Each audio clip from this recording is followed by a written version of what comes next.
Okay, so a Ukrainian missile hit the Russian Black Sea Fleet headquarters. Russia's even admitting so much now, and this is kind of what I told you was going to happen. Not this specific, but that it was going to significantly amp up. In this video, about a week ago, I said 4 predictions. Zelensky was going to the UN and he was going to DC, and here's what was going to happen. Here's what was going to happen politically, and it largely did happen the same way politically.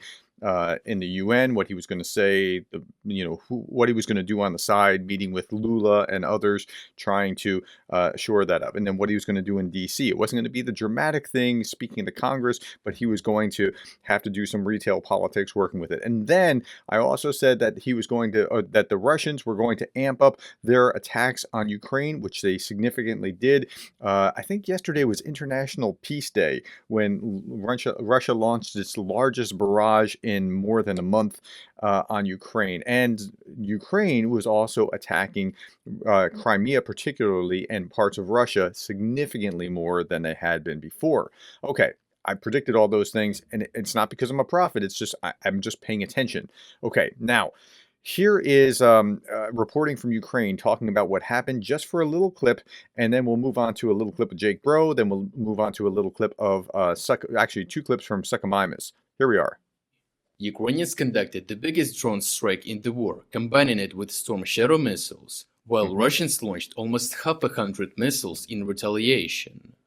First of all, in response to yesterday's devastation on the Russian bases inflicted by the Ukrainian strike, Russian forces decided to respond reciprocally and retaliated with the missile strike as well. The Ukrainian General Staff reported that Russians launched 43 missiles and that 36 of them were intercepted. Still, the remaining 7 missiles hit Ukrainian cities. The first target of the Russian strike became a substation connected to one of the thermal power plants in Rivne. This was the first time in a very long time since Russians targeted Ukrainian energy infrastructure. So there's a lot of talk about this because it looks like a precursor or of things to come, that we're going to see this again in the winter, where they're trying to weaponize cold against Ukraine to kind of freeze them out in the winter. As a result, 5 cars parked in the vicinity were damaged, and some parts of the city temporarily lost electricity. The second target became the Hotel Centralna in Cherkasy. Okay, now remember that because we're going to come back to that in just a moment. But first, we're going to look at what was said on Military Summary Channel, which is a pro-Russian channel talking about the same kind of events. Settlement, the next area that was attacked by the Russian missile. This is the same place that was just discussed a moment ago on the other channel. Was the territory, the hotel that located in the settlement by the name of Cherkasy, the Hotel Centralna. The Russians reported, as you can see, this hotel is located in the middle of the building in the central part of the city, and the Russians reported that that was the base of foreign legion soldiers.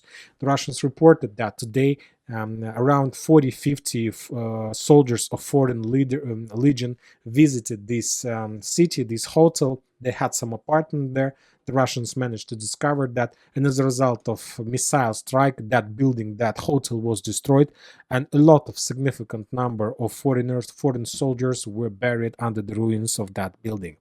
Okay, so the Russians reported that the hotel that they struck was foreign soldiers, 40 or more were buried under the building. Here's the same building. Russian sources claim that the hotel was used as a base for foreign mercenaries. However, the abundant footage from the first moments of this strike till the end of evacuation shows that there are around 24 people in the hotel in total, all of them Ukrainian civilians. In Kyiv, Russians reported... Okay, so you got to be careful who you listen to, and you have to triangulate. And particularly when the Russians have a track record of lying, just making crap up, or saying things that aren't necessarily so, be very careful with their reporting. Okay, here we are. Let's go on and look at what Jake Broe had to say about what was going on, because we're going to expand beyond to see all the strikes, and then we're going to focus down on the military headquarters. Okay. And the Russians got attacked in Sochi, and I don't think they were expecting it. A fuel depot got hit, and no air defenses went off, so either they weren't turned on, or Russia doesn't have any in Sochi, Russia, because they just assumed there weren't any, valuable enough military targets where Ukraine would attack Sochi. And there's a combination of things depending on what type of missiles that they're using. Like, they haven't been able to hit a Storm Shadow yet, so it might be bad air defenses. It might be that they thought they were far enough away. It might be that the type of missile that they're using. It could be all kinds of things. By the way, I'm going to put the link to Jake down below if you want to see the rest of it, because I'm only going to show about 2 minutes of it, and he goes on and he talks about something very significant, which is the American politics and how a government shutdown doesn't really mean anything. It's not a big deal. It's not a big threat. If you're not an American, if you're an American, you're like, oh, another shutdown, and it'll just go on and it'll get restarted eventually, and everything will be fine. If you're outside the United States, you might think that this is a great threat. It's really not. He explained masterfully how it's not a big threat, and I agree fully with his assessment. So the Russians got caught off guard. They lost a fuel depot.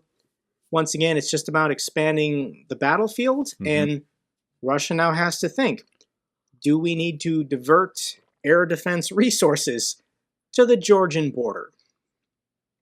Ukraine situation reports, Kyiv unleashes new wave of cruise missiles on Crimea. Storm Shadow and Scalp EG cruise missiles were reportedly at the forefront of the latest wave of Ukrainian strikes against Crimea. This is going to become a repeating theme on this channel. Crimea just got struck. I think every video I make for the next year or so, it's going to be the same headline. Drones and missiles struck Crimea. Yeah, and I think he's right. It's going to be continual. They're expanding the battlefield. It's going to be continual, and the Ukrainians are just going to keep being successful, because I don't think the Russians have the ability to knock down Storm Shadows. And you'll see Suchomimus make that same case in just a moment, so stay with me. Ukraine confirms missile attack in Crimea, says Russia's Black Sea Fleet Command Center has been hit. Ukraine's National Resistance Center said that in Crimea, the main command post of Russia's Black Sea Fleet near Belbek airfield was hit by Ukrainian missiles on Wednesday morning. So this is what Ukraine has been building towards the last 2 or 3 months, carefully going after all of Russia's air defense systems on the peninsula, and they can now strike Sevastopol whenever they want. Sure, some of them are still being shot down. Russia still has air defense systems that are active. But this is no longer, invincible, as the Russians imagined they were probably just 3 months ago. If you are a high-value military target in Sevastopol, your days are numbered. It's only a matter of time before Ukraine successfully hits you with a drone or cruise missile. And I think he's very right about that point, that it's only a matter of time if you're a high-value target. Incidentally, one of my viewers, his name is Jim, sent me a message this morning and said, things that make you go, isn't it ironic that Russia had full use of Sevastopol's port during peacetime through a lease, but now they can only berth ships and boats there at its peril? That's right. Where's the Black Sea Fleet? It's largely out at sea. So that's kind of an interesting perspective. All right, let's go and look at Suchomimus. Now, this was 2 days ago, a day and a half ago, something like that, where the Russian Storm Shadow hit Russian Black Sea command post, and it wasn't at the headquarters where you thought it was. It's a different command post, but there's quite a boom over here. And I'm not showing for YouTube. I'm not showing anything exploding or whatever, and I'm not glorifying war. I'm just showing you where things are based on these other videos. Another Storm Shadow strike on Crimea. This video showing large quantities of smoke where the missile impacted. Now Russia, to the surprise of no one, claimed all the missiles were intercepted. And yet here... And they lie about that all the time. They lie and lie and lie and lie. So there's very little reason, unless it's verified by another source, to believe the Russians' media. We have a big cloud of smoke over the target. Maybe Snoop Dogg was visiting. This was geolocated by Blinsker on Twitter to be the target here. Ukraine officials have said that it was being used as a command post of sorts for the Black Sea Fleet. Now, Russia has an official Black Sea Fleet headquarters in Sevastopol itself, so maybe they've moved it to here to try and Now, this is not the one that I was talking about from today. We're going to see that in a moment.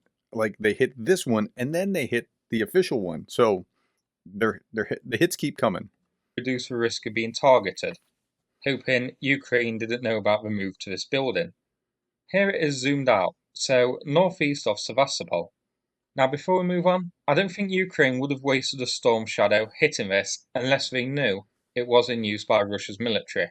So whatever was hit here, it would clearly be something important. Now, here is NASA's firm's data showing a fire broke out in this area, so further proof of this location is correct. Now, how do we know it was a storm shadow? Well, we have this video posted online showing a storm shadow arriving. I will replay it again without me droning on. Ракеты пошли! Storm Shadow!